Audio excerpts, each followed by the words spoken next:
Hi again, everybody, and welcome back to Ed Randall's Talking Rams. Here on this video series, we are paying tribute to those men and women, members of the Athletic Hall of Fame, who distinguished themselves on the field of play and brought honor to Fordham University. We hope you'll pass the word along about this series to all your friends in the Fordham community and have them tune in. We continue our series of conversations with a 2008 inductee into our Hall of Fame who made history on the baseball field. He became the first sophomore to be named the Atlantic 10 Player of the Year, and he did it again as a junior, becoming the first to do so 2 years in a row. He's all over our all-time top 10 list in hits, doubles, triples, home runs, total bases, stolen bases, and batting average. He walked off the Rose Hill campus into the embrace of the Pittsburgh Pirates organization as a recipient of the Vincent T. Lombardi Award. We welcome back to Fordham one of the elite players in school history, whose plaque you can see in the Fordham gym, Bobby Kingsbury, CBA class of 2003. Bobby, it's great to have you. Let me start with this. Was hitting always easy for you from, say, age 3? No, in my opinion, baseball is the most difficult sport, trying to hit a round object, with a round bat. But I believe more than anything, baseball really teaches you about the game of life. No other sport are you successful 3 out of 10 times and considered a Hall of Famer. So no, it's still very difficult today teaching my kids how to play. It's a game of failure. It is. It is more than anything else. Maybe I'm a little bit biased, but and there's times too, just in baseball, where you can do everything right and you're still out. In basketball, you shoot a three, you're doing it right. You have the right form, it goes in. Football, you throw a pass, they catch it, touchdown. Kick a field goal, touchdown. Baseball, you can do everything right and you're still out. And I know that feeling many times. Tell me about where you grew up and when you first came to baseball. How old were you? I grew up in Cleveland, Ohio, or a suburb of Cleveland, Ohio. A lot of my former teammates had no idea where Ohio is. They thought it was somewhere in Iowa, but they didn't realize it's only, my house was only about 3 or 4 turns away from Fordham. Just most of it on I-80. But I started playing baseball, probably at the age of 4 or 5. My mom would hang a tennis ball tied with a rope to a hook in our basement and almost play it like a piñata, and just start to develop hand-eye coordination then, and just naturally started hitting left-handed, and always had a little bit of a competitive edge to me even then.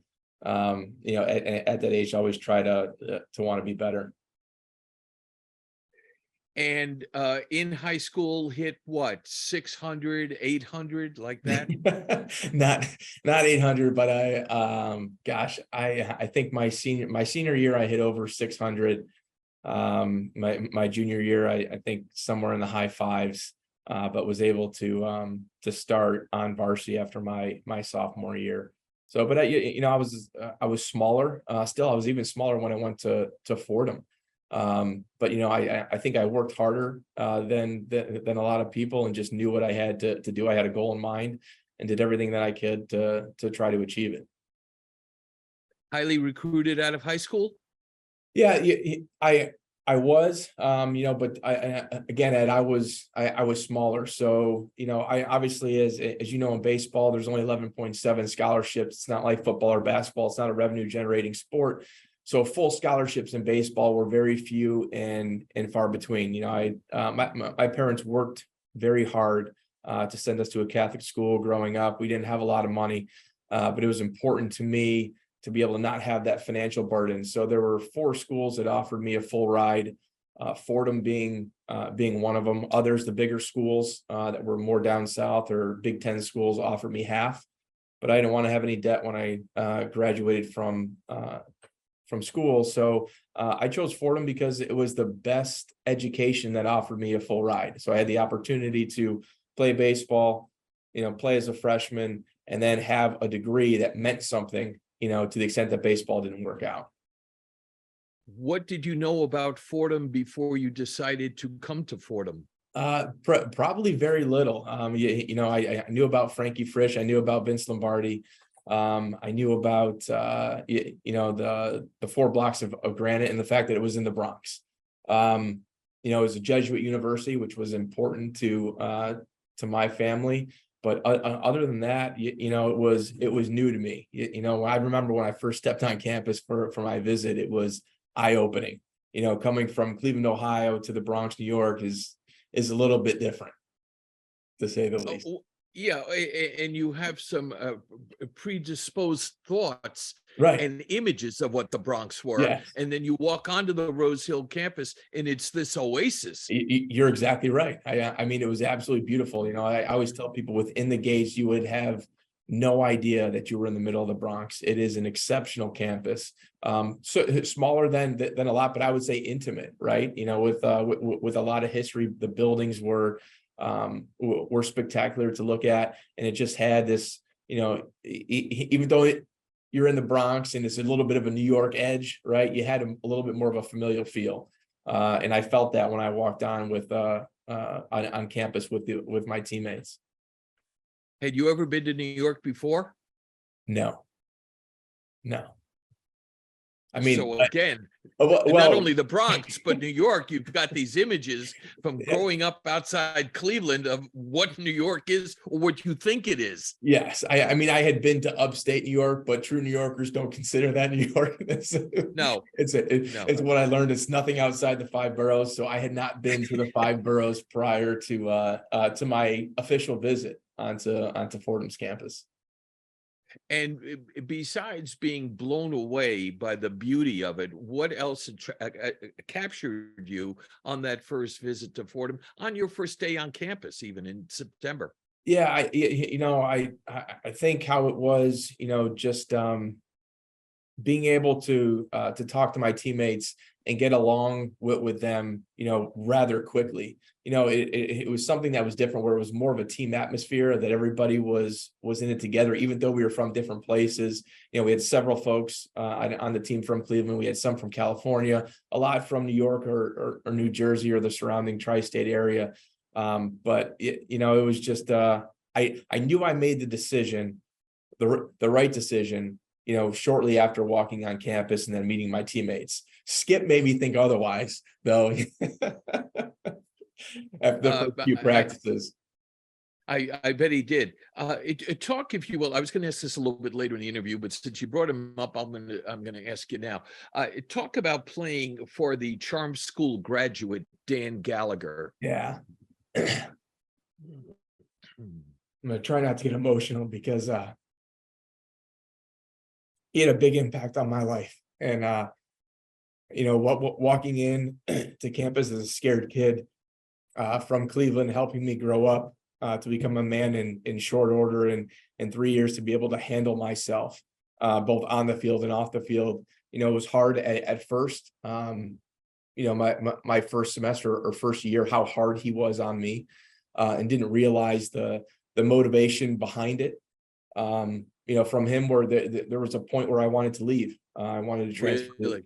I was going to ask you that, but he saw your potential, which is why he took the whip to you. But I'm sure there were occasions. You're a kid, and you can't see through that. And so, you want to go and tell him to take it and stick it. Right. But there's something to be said for him and how I turned out and how he helped shape me and mold me. And I don't think, it's sad to say, but in today's day and age, he wouldn't have been a successful coach. Oh, don't even bring that up. Oh my God, no. No. But don't even bring, no. It was probably the last of a good era, where there's motivation there, but a reason behind it to, like I said, to help you grow as not only a baseball player, but as importantly as a human being at the end of the day. And I will be forever grateful to him, for what he did to me during my time at Fordham. Did you ever get close though to really quitting? To quitting baseball, no. To transferring to Georgia, yes. Yeah. Yes. I had several conversations, with my family, with my high school coach, who I was very close to. And it was hard. Like I told you, the reason why I enjoyed Fordham so much my first semester while I was there was my teammates, and to be able to leave. We had a good group of core young players that were in my class, that will be forever dear friends, people that I still talk to today. And I'm glad at the end of the day that I did not leave, because of who. But was there a sense that if I'm booking here and I'm going, I'm letting them down? Yes. And of course, there's the financial considerations of walking out. Yes, there is, and then also, to prove myself again. I did well my freshman year at Fordham, but now you're going down to an SEC school. And there's a little bit of doubt there. Can you start as a sophomore? At a perennial power in college baseball. So yeah, I mean, there was a lot of things. Ultimately, what made me stay was my teammates and what we wanted to accomplish before we left. And also because of something that you just said a little while ago, you're a competitive guy. So you want to show the coach, I'll show you. Yeah. And I mean, yeah, you hit the nail on the head there. Yeah. That Skip, you can't break me. You can do whatever you want, but you will not break me. I'm going to come out here, I'm going to get better. I'm going to continue to work. And that's exactly what we did as a team. Mm-hmm. Let's talk about the classroom, because we concentrate this project on your Fordham experience. You majored in finance, and in the business school. What were your favorites? Was there a favorite subject?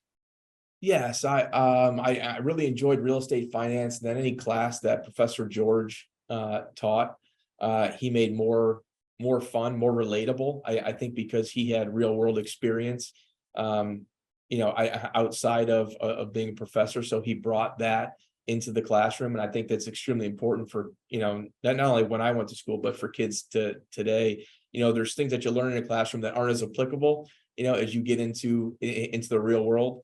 And Professor George brought a lot of those real world experiences to the classroom, which I think helped me, post baseball career when I had to join the quote unquote real world.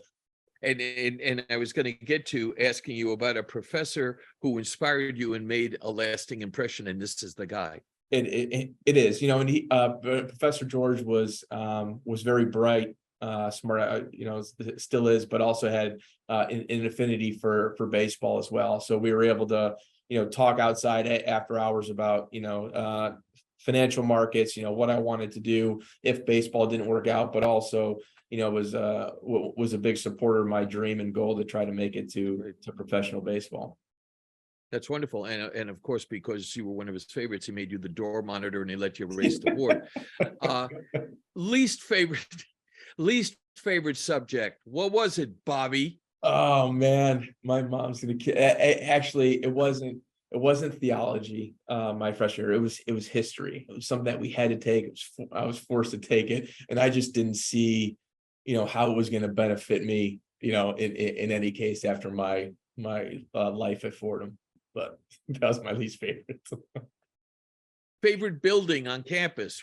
Which one? Ooh, I would say Hughes Hall, which is no longer Hughes Hall anymore, but it was my dorm. Now it's I think it's the new trading floor for the Gabelli School of Business. We had a lot of fond memories there. We had 4 in a room there. They were bigger rooms.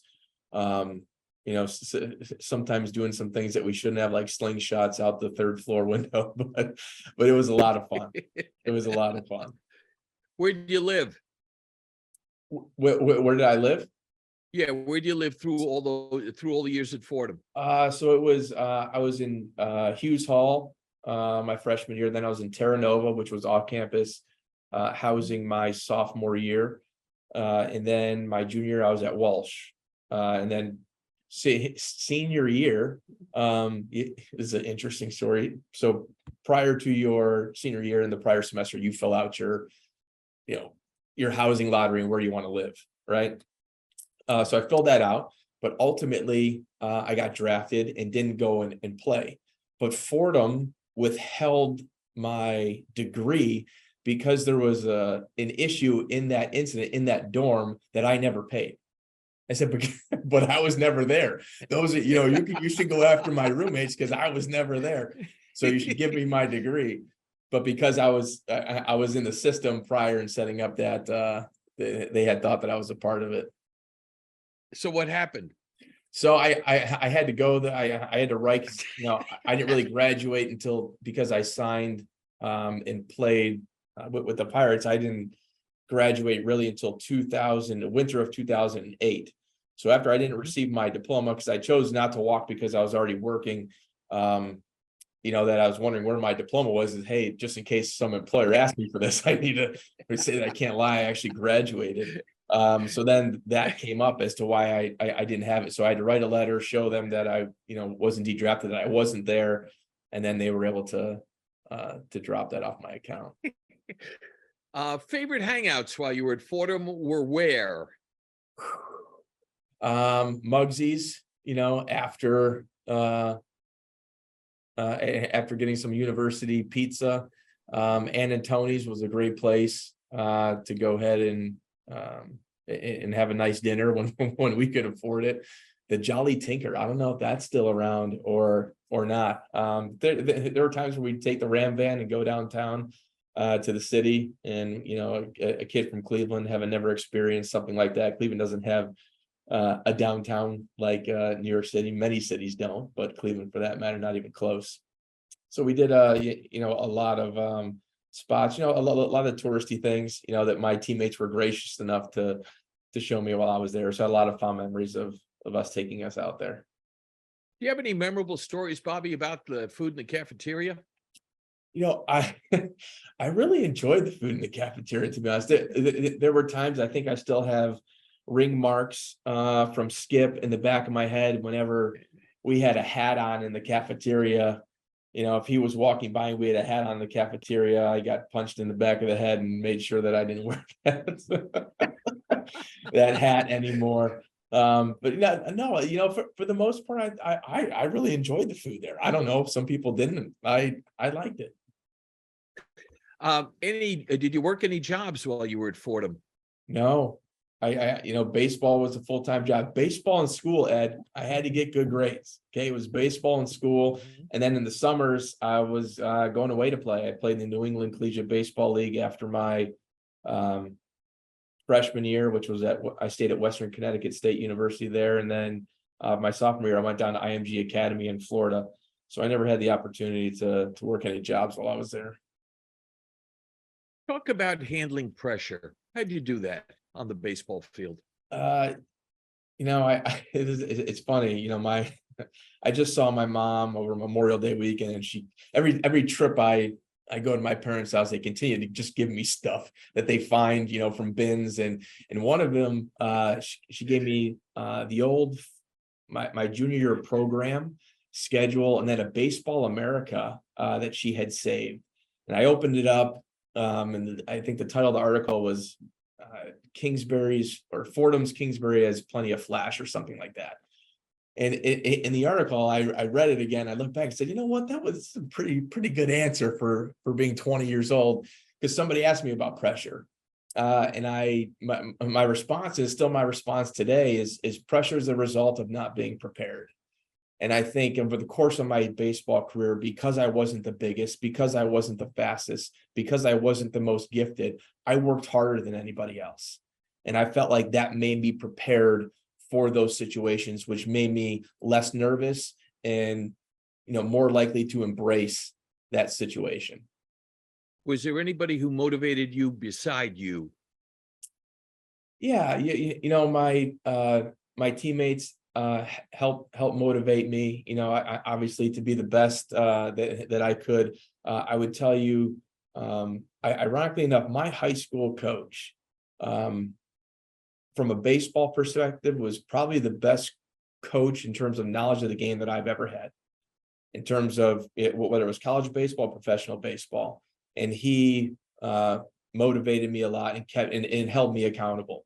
He would call me all the time. He'd follow the games online and, hey, what are you doing? Are mentally, how's your game? Are you okay? There wasn't a lot of times, there were times at Fordham when I went into some slumps, but it was different than professional baseball because you had, a Tuesday to have practice and get right, or Wednesday to have practice or get right. In professional baseball, if you weren't mentally strong or mentally tough, you were 0 for 12, 0 for 16 in a split second because you had games every day. And I think, the motivation from the quality of my teammates that were there at Fordham, as well as my high school coach, and then obviously Skip, certainly kept me motivated. I was going to ask you about coaches. We know how the imprint on your life Dan Gallagher has had. Also talk, if you will, about any other coaches or strength and conditioning people or anybody else at Fordham that helped you along the way. Yeah, we had our strength and conditioning coach, Jason George, that was at Fordham. Albeit, at the time he was obviously now in the NFL today, was, working mainly with the football team, but worked with all the teams. And I came in, as a 155-pound freshman in the fall of my freshman year, and then went back after my first semester on winter break and had gained 15 pounds of muscle. And people back home didn't recognize me. I also had my head shaved because of our initiation that you're no longer allowed to have anymore. Those days are long gone. But Coach George was one of them for sure. And then Coach Nick Restaino, who is Skip's assistant. Then, at that time, his role was a little bit different where he wasn't the head coach, so he was more player friendly, right? And after Skip would, get on you, he was there to help, pick up the crumbs, and help bring you back. So those would have been some of my other coaches that influenced me at Fordham. I want to talk for a moment about April the 11th, 2001, a game against Wagner, which Fordham wins 5-1, even though Fordham only gets 4 hits, and you're running wild. And the whole team is actually. Fordham steals 14 bases. Did Wagner have a catcher that day, by the way? Yeah, he had rigor mortis. He had rigor mortis. Oh, okay, fine. Okay, I just want to make sure, not to take anything away from your achievement, but Fordham steals 14 bases, and you set a record, a school record, and you tie an NCAA record with 8 stolen bases. You steal second base 4 times. You steal third base twice. You steal home twice. I don't know in the major leagues if they know that you could do that anymore, but that's a conversation for another day. Talk, if you will, about that day and how you went nuts against the catcher with rigor mortis. Really, I remember only getting 1 hit in the game, and I was 1 for 2. I walked twice and got hit by a pitch.